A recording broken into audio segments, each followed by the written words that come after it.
শিক্ষার্থী বন্ধুরা এসে পড়াশোনা করি চ্যানেলের পক্ষ থেকে তোমাদেরকে অনেক অনেক অভিনন্দন।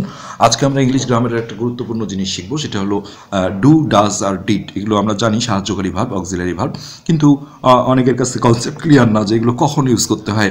হ্যাঁ, তো এটা না জানা থাকলে আসলে অনেক ক্ষেত্রেই সমস্যা হয়।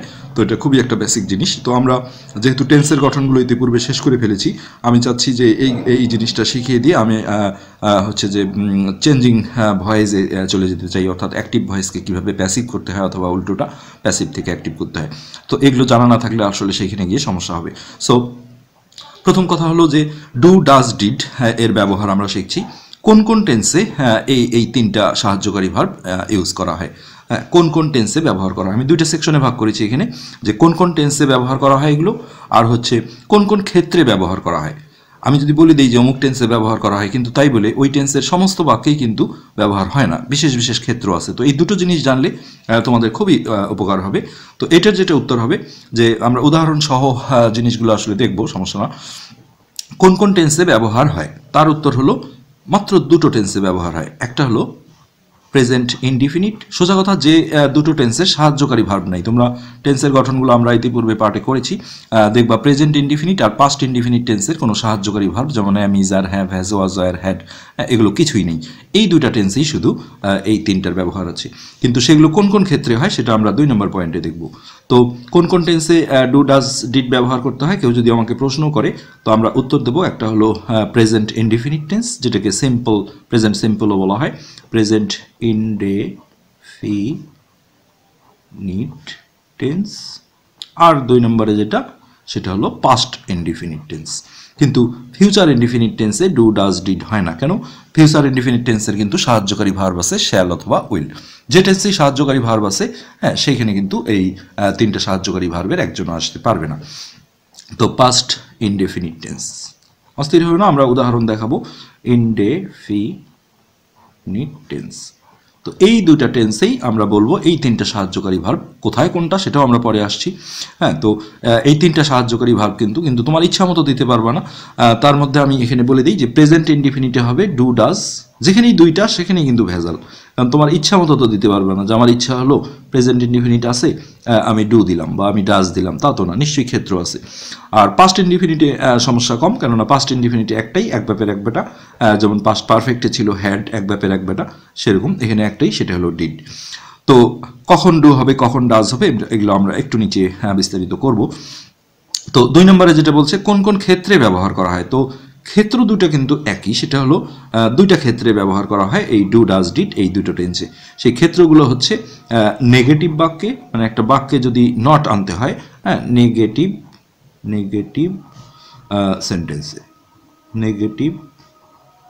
সেন্টেন্সে। আর 2 নম্বর হলো ইন্টারোগেটিভ, অর্থাৎ প্রশ্নবোধক বাক্যে, ইন্টারোগেটিভ। এই দুইটাই কিন্তু এসেনশিয়াল কথা, যে ডু, ডিড, ডাজ এক হলো প্রেজেন্ট ইনডিফিনিট টেন্সে ব্যবহার হয়, আর হলো পাস্ট ইনডিফিনিট টেন্সে। কিন্তু প্রেজেন্ট ইনডিফিনিটে হয় ডু, ডাজ, কখন কোনটা এটা আমরা দেখব, আর পাস্ট ইনডিফিনিটে হয় ডিড। কিন্তু কোন কোন ক্ষেত্রে ব্যবহার হয়, বাক্যটাকে নেগেটিভ হইতে হবে, অর্থাৎ নট আলা বাক্য হইতে হবে, অথবা বাক্যটাকে প্রশ্নবোধক হইতে হবে, অর্থাৎ ইন্টারোগেটিভ সেন্টেন্স হইতে হবে। এখন আমরা একটু ডিপে ঢুকি। যেমন দেখো, আমি ভাত খাই যদি বলি আই ইট রাইস, তো এটা কিন্তু প্রেজেন্ট ইনডিফিনিট টেন্সের একটা বাক্য, যেহেতু সাবজেক্ট মূল ভার্বের প্রেজেন্ট ফর্ম, অবজেক্ট। কিন্তু এখানে থার্ড পারসন সিঙ্গুলার সাবজেক্ট যদি হতো হি, সি, কোনো নাম, এটাও আমরা শিখিয়েছি প্রেজেন্ট টেন্সের পার্টে, তোমরা দেখবা থার্ড পারসন সিঙ্গুলার চেনার বুদ্ধি আমরা দেখিয়েছি। তো থার্ড পারসন সিঙ্গুলার হলে এসি এর যুক্ত হতো। যাই হোক, এটা প্রেজেন্ট ইনডিফিনিট টেন্সের বাক্য। এখন এই বাক্যটাই বলেছে আমি ভাত খাই, তো এখানে দেখো আমি যেখানে বললাম প্রেজেন্ট ইনডিফিনিট টেন্সে ডু, ডাজ ব্যবহার হয়, তো এখানে তো ইউজ করলাম না। তখনই আমাকে এই ক্ষেত্রটা জানতে হবে যে কোন ক্ষেত্রে ব্যবহার হয়, যে নট থাকতে হবে, নেগেটিভ বাক্য, অথবা প্রশ্নবোধক হতে হবে। এই বাক্যটা কিন্তু দুইটোর কোনোটাই না, যে বাক্যটাতে নটও নাই আবার প্রশ্নবোধক নাই। তো এই ক্ষেত্রে কিন্তু কি নর্মালি টেন্সের গঠনেই থাকবে। কিন্তু এই বাক্যটা যখনই আমি যদি বলি যে আমি ভাত খাই না, হ্যাঁ, তখন এটাকে আমরা যদি নেগেটিভ করতে চাই, তখন যেটা আমরা নটটা কিন্তু অনেকে না জানা থাকলে এটাই করে আই নট ইট রাইস, কেউ লেখে আই ইট নট রাইস, এগুলো একটাও ঠিক না। এখানে সাহায্যকারী ভার্ব না থাকলে কোনোদিনই নট বসতে পারবেন না। সো তখনই আমাকে ওই 3 ভূতের আশ্রয় নিতে হবে। তাহলে এই 3 ভূতের মধ্যে আমরা এখন কোনটা নেব? দেখো আমি এখানে প্রেজেন্ট ইনডিফিনিটে যেহেতু 2টা বলেছি, ডু ডাজ, তাহলে এটা অবশ্যই পছন্দ মতো না, নিয়ম অনুসারে নিতে হবে। তার উত্তর হলো এই ভার্বটা যখন তোমরা দেখবা এস যুক্ত আছে, অর্থাৎ কখন থাকবে? সাবজেক্টটা থার্ড পারসন সিঙ্গুলার নাম্বার হলে, অর্থাৎ হি সি কোনো নাম যেটা আমরা শিখেছি থার্ড পারসন সিঙ্গুলার, অর্থাৎ আই উই ইউ, এই 3টা সাবজেক্ট ছাড়া যে কোনো সাবজেক্টকে বলা হয় থার্ড পারসন। তারপরে তোমাকে দেখতে হবে সেটা এক বচন কিনা, অর্থাৎ সিঙ্গুলার নাম্বার কিনা, প্লুরাল হলেও চলবে না। একদিকে থার্ড পারসন হইতে হবে, আবার সিঙ্গুলার এক বচন হইতে হবে, তাহলে ভার্বের সাথে এস যুক্ত হবে। তো যখন এসিএস ছাড়া থাকবে তখন আমরা ডু দেবো, একদম সিম্পল কথা। আর এই জায়গাটায় যখনই আমরা দেখবো এসিএস যুক্ত আছে, সেক্ষেত্রে এখানে থার্ড পারসন সিঙ্গুলারও সাবজেক্ট থাকবে, তখন আমরা কিন্তু ডাজ ইউজ করব। এটা আমাদের ইচ্ছে মতো না। এখন আমরা দেখো আই যেহেতু আছে এটা ফার্স্ট পারসন, বা এখানেও যেহেতু এস ছিল না, তখন আমরা বুঝবো এটা ডু হবে। I do not eat rice, এটাই হয়ে গেল অ্যান্সার। ঠিক একইভাবে আমরা থার্ড পারসন সিঙ্গুলার আলা একটা সাবজেক্ট নেই, যে হি ইটস রাইস, সে ভাত খায়। এখন এটা যদি আমরা নট বসাতে চাই যে না সে ভাত খায় না, তাহলে দেখো হি যেহেতু এখানে সাহায্যকারী ভার্ব নেই, প্রেজেন্ট ইনডিফিনিট টেন্স, তখনই আমাকে মাথায় নিতে হবে ডু ডাজ, এই দুটোর একটা হবে। কোনটা হবে আমরা ভার্বটার চেহারা দেখলেই বুঝতে পারবো। ভার্বটার সাথে যখনই দেখবা এর যুক্ত আছে বা এর যুক্ত আছে, তখন অটোমেটিক এখানে থার্ড পারসন সিঙ্গুলার সাবজেক্টও থাকবে, এটা দেখাই ভালো। তো এখানে কিন্তু ডাজ হবে, ডাজ দিয়ে তারপরে আমাকে নটটা বসাইতে হবে। কিন্তু এখানে আরও একটা জরুরি কথা, যে বাক্যে যখনই ডু ডিড ডাজ এই 3টার একটা ইউজ করা হয়, হ্যাঁ, কোন বাক্যে কখন ইউজ করা হয় এটা আমরা শিখেছি প্রেজেন্ট ইনডিফিনিট আর পাস্ট ইনডিফিনিটে, নট আলা বাক্যে আর প্রশ্নবোধক বাক্যে। এই ডু ডিড ডাজের একটা ইউজ করার সাথে সাথে এই মূল ভার্বটা কিন্তু বেস ফর্ম বা প্রেজেন্ট ফর্ম বা V1 এই অবস্থায় রাখতে হবে। তুমি এদিকে ডাজও দিলা, আবার এদিকে ইটস দিলা, এটা কিন্তু কোনো লাভ হবে না, কাটা যাবে। সো হি ডাজ নট, এটা আমার ডু এর ক্ষেত্রে বলার দরকার হয়নি কেন, আমরা সেটাও বলি।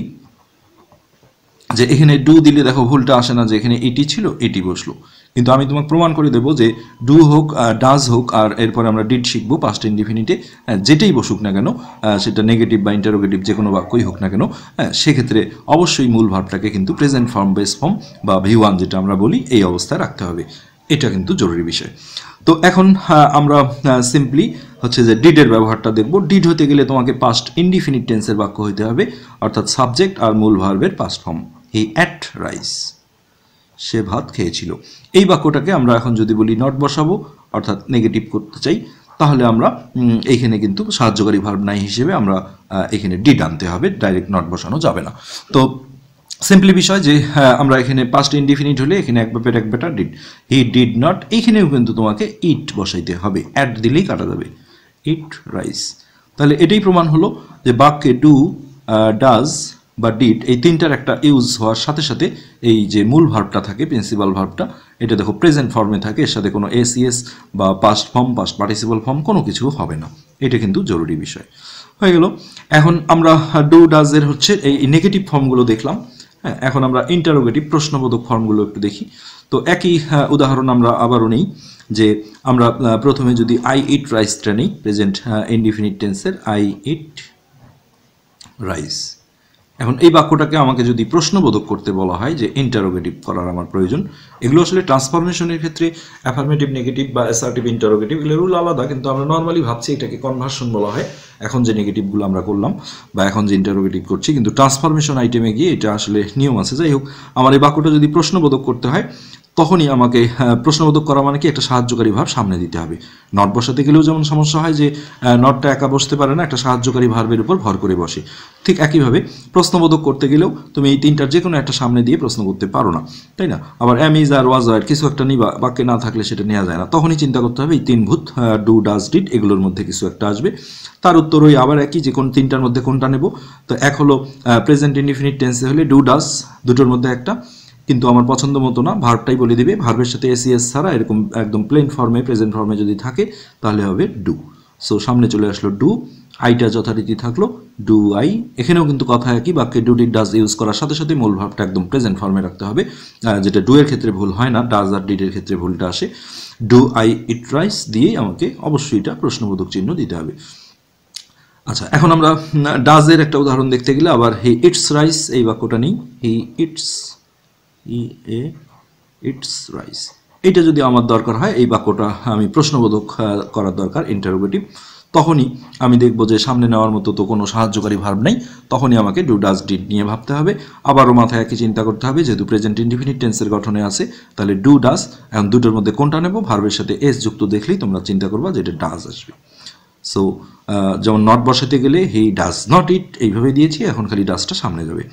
Does he are do did does বসালে মূল ভার্বটা প্রেজেন্ট ফর্মে থাকবে, এটা বারবার তোমাকে কিন্তু মনে রাখতে হবে। তাহলে ডাজ হি ইট রাইস দিলে এটা অ্যান্সার হয়ে গেল প্রশ্নবোধক। আর ডিডের ব্যবহার দেখতে গেলে আমাকে এই পাস্ট ইনডিফিনিটের বাক্যটা নিতে হবে, যে হি অ্যাট রাইস। এটা যদি আমার দরকার হয় যে আমি ইন্টারোগেটিভ বা প্রশ্নবোধক করতে চাই বাক্যটা, তখনই আমি দেখব যে সামনে নেওয়ার মতো কোনো সাহায্যকারী ভার্ব নেই, তখন আমার ডু ডিড ডাজের আশ্রয় নিতে হবে, যেহেতু পাস্ট ইনডিফিনিটে আছে, এখানে এক ব্যাপের এক ব্যাট, অর্থাৎ ডিড আসবে সামনে। তাহলে ডিড হি, এইটা অবশ্যই তোমাকে ইট লিখতে হবে, ডিড হি ইট রাইস, এটাই হলো অ্যান্সার। তো আমরা দেখলাম যে নেগেটিভ অর্থাৎ নট বসাতে গেলেও একই, যে ডু ডাজ ডিড তিনটার একটা ব্যবহার করার সাথে সাথে মূল ভাবটা প্রেজেন্ট ফর্মে রাখতে হয়েছে। ঠিক একইভাবে ইন্টারোগেটিভের ক্ষেত্রেও যেহেতু প্রেজেন্ট আর পাস্ট ইনডিফিনিটে ডু ডাজ ডিড আসে, এক্ষেত্রেও কিন্তু ডু ডাজ ডিড যেটা ইউজ করি মূল ভাবটাকে আমাকে প্রেজেন্ট ফর্মে রাখতে হয়েছে। এবার আমরা সিম্পলি একটা ছোট্ট জিনিস দেখাবো এখানে, সেটা হলো অনেকের মনে কনফিউশন থাকে যে আচ্ছা অন্য কোনো টেন্সে কেন ডু ডিড ডাজ আসলো না, শুধু প্রেজেন্ট আর পাস্ট ইনডিফিনিটে কেন আসলো? তার উত্তর আমরা দেখি যে আমরা সিম্পলি যদি একটা প্রেজেন্ট কন্টিনিউয়াস টেন্সের বাক্য নেই, যে হি ইজ প্লেইং, ছোট্ট একটা বাক্য নিলাম। এখন এইখানে যদি আমাকে নেগেটিভ করতে দরকার হয়, দেখো ইজের পরে আমরা সিম্পলি নট বসাই দিলেই কিন্তু হয়ে যায় হি ইজ নট প্লেইং, তাহলে ডু ডিড ডাজ আনলেই বরং এখানে ভুল হবে। যে কোনো সাহায্যকারী ভার্ব থাকলে কখনোই ডু ডিড ডাজ আসবে না। আবার এটা প্রশ্নবোধক করতে গেলেও আমরা জাস্ট এই সাহায্যকারী ভার্বটা যদি সামনে দিয়ে দিই, ইজ হি প্লেইং দিয়ে প্রশ্নবোধক চিহ্ন দিই, তাহলে হয়ে গেল। এরকম অন্য পারফেক্ট টেন্স বলো, যেখানেই যাও যাদের সাহায্যকারী ভার্ব আছে বা ফিউচার ইনডিফিনিটে শ্যাল উইল আছে, এইসব ক্ষেত্রে কিন্তু নট বসাতেও সমস্যা হবে না, প্রশ্নবোধক করতেও সমস্যা হবে না। তো আর একটা জিনিস আছে এখানে, সেটা হলো নেগেটিভ ইন্টারোগেটিভ কোনো একটা বাক্য যদি হয়, তাহলে আমরা কি করব? ধরো এটা একটা ছোট্ট জিনিস আছে, he does not eat rice, he does not, he মানে প্রদত্ত বাক্যটাই আমি নট করে দিয়েছি। So he does not eat rice. এটা যদি নর্মালি আমাকে ইন্টারোগেটিভ প্রশ্নবোধক করতে হয়, তখন আমি কি করব? এখানে তো ডাজ আছেই, ডাজটা কেন ছিল? এই যে নটের কারণে, যেহেতু নেগেটিভের বাক্যেও প্রেজেন্ট ইনডিফিনিটে ডু ডাজ ইউজ হয়। সো এখন আমি যদি ইন্টারোগেটিভ করতে চাই, তাহলে আমি কি করব? ডাজটাই সামনে দেবো। কিন্তু এখানে কঠিন একটা বিষয় আছে, সেটা হলো যে বাক্যগুলো নেগেটিভ ইন্টারোগেটিভ, অর্থাৎ আমি তো এখানে নট ছাড়বো না, তাই না? নটও আছে, প্রশ্নও হবে, এই বাক্যগুলোকে সংক্ষেপে এইভাবে লেখা হয়, নেক একটা হাইপেন দিয়ে আইএনটি, অর্থাৎ নেগেটিভ ইন্টারোগেটিভ। এই নেগেটিভ ইন্টারোগেটিভগুলো তোমরা সবসময় এই জায়গাটা কন্ট্রাকশন ইউজ করবে, অর্থাৎ কন্ট্রাকশন মানে এটা যে সংক্ষেপে দেওয়া হয়, ডাজেন্ট বা ইজেন্ট, আরেন্ট, ওয়াজেন্ট, হ্যাভেন্ট, এই জিনিসগুলো ইউজ করতে হয়। কেন করতে হয় আমি সেটাও বলি। তো আমরা আগে করে ফেলি এটা। তোমার প্রশ্ন আসতে পারে ডাজ নট কেন আলাদা করছি না? হ্যাঁ, সেটাও করা যাবে, কিন্তু দেখো সেখানে কি একটা যন্ত্রণা আছে। তো ডাজেন্ট হি, অনেকে নটটা আরও একবার দেয়, নট কিন্তু আমরা নিয়ে নিয়েছি এখানে। তাহলে ডাজেন্ট হি ইট রাইস দিয়ে আমরা প্রশ্নবোধক করে দিলাম। এই জিনিসটা যদি আমরা না করি, তাহলে এখানে আমি আরেকটা বাক্য আমাকে তাহলে নিতে হবে। হি এর জায়গায় আমি, হি একটা প্রোনাউন, আমি একটা নাউন নিলাম রহিম। তাহলে রহিমও third person singular, Rahim does not eat rice. এখন এটা আমি সাজেস্ট করব কন্ট্রাকশন নেওয়াটা। কন্ট্রাকশন না নিয়ে আমি ডাজ নট যদি আলাদা লিখি, তাহলে দেখো এইখানে লিখতে হবে does he not eat rice. এটা কিন্তু ফুল রাইট, এটাও কিন্তু ফুল রাইট। কিন্তু এইখানে এসে আমরা একটা আছে কি এই নিয়মে করা, অর্থাৎ ডাজেন্ট দিয়ে করা, যেটা আমি সাজেস্ট করছি নেগেটিভ ইন্টারোগেটিভের কারণে। কন্ট্রাকশন নিলাম, ডাজেন্ট রহিম ইট রাইস। এটা হলো এই রুলটা, ফার্স্ট রুলটা, যেটা কন্ট্রাকশন দিয়ে করা। ডাজেন্ট রহিম ইট রাইস, এটা। কিন্তু আমি যদি এখানে বলি যে ডাজ আর নট আমি আলাদা করে লিখব এই বাক্যটার মতো, তাহলে কিন্তু এখানে একটা তোমার চরম সমস্যা আছে। সেটা হলো ডাজের পরে আগে নটটা আসবে, ডাজ নট রহিম কেন হচ্ছে এটা দেখাই, does not Rahim eat rice, এইটা না লিখলে তোমাকে কিন্তু কেটে দিবে। অথচ এখানে দেখো ডাজের পরে আমরা সাবজেক্ট হিটা দিছি, নটটাকে থার্ড পজিশনে রেখেছি, আর এখানে দেখো নটটা সেকেন্ড পজিশনে চলে আসছে। হ্যাঁ, ডাজ তো সামনে থাকবেই প্রশ্নবোধক যেহেতু, কিন্তু সাবজেক্টটা আর নটটা কিন্তু নটচর হচ্ছে। তো এখানে যেটা নিয়ম যে নেগেটিভ ইন্টারোগেটিভ বাক্যগুলোর ক্ষেত্রে, অর্থাৎ যে বাক্যে নটও আছে প্রশ্ন আছে, এগুলো নেগেটিভ ইন্টারোগেটিভ, একটা বিশেষ গঠন আছে। এই সাবজেক্টটা যদি প্রোনাউন হয়, এই যেটা প্রোনাউন ছিল হি, হ্যাঁ, তাহলে তুমি যদি কন্ট্রাকশন না দাও, ডাজ আর নট আলাদা করে লেখো, সেটা ডু নটের ক্ষেত্রেও হতে পারে, ডিড নটও হতে পারে, তখন অবশ্যই প্রোনাউন সাবজেক্ট থাকলে আগে এই জায়গাটায় ডু ডিড ডাজ তিনটার কোনটা বসছে সেটা বসবে, তারপরে সেই প্রোনাউন সাবজেক্টটা নট হবে থার্ড পজিশনে, আর এদিকে যেমন আছে। আর যদি নাউন হয়, এই যে রহিমটা কিন্তু একটা নাউন ছিল, নাম, তাই না, প্রপার নাউন। তো নাউন হলে আবার গঠনটা উল্টা হয়ে যাবে, ডাজ সামনে থাকবেই কোশ্চেনের কারণে, নটটা চলে আসবে সেকেন্ড পজিশনে, আর নাউন সাবজেক্টটা যাবে থার্ড পজিশনে, আর এদিকে যেমন আছে তেমন। সো এই ঝামেলা এড়ানোর জন্য আমরা যদি ডাজেন্টটা ইউজ করি কন্ট্রাকশন, তাহলে দেখো কোনো টেনশন করতে হয় না, একই রকম গঠন আছে। দেখো ডাজেন্ট, তারপরে সাবজেক্ট হি, তারপরে এদিক যা আছে তাই। এখানে দেখো ডাজেন্ট, তারপরে সাবজেক্ট রহিম, এদিকে যা আছে তাই। সো নেগেটিভ ইন্টারোগেটিভ বাক্যের ক্ষেত্রে এই বিষয়টা ভীষণ জরুরি। আজকের পার্ট আমাদের এখানেই শেষ। পরবর্তীতে আমরা চেষ্টা করব অ্যাক্টিভ টু প্যাসিভ ভয়েস করা। তোমাদের যারা চ্যানেলটা সাবস্ক্রাইব করো তাদেরকে রিকোয়েস্ট করবো সাবস্ক্রাইব করতে। আজকের পর্যন্তই, ধন্যবাদ।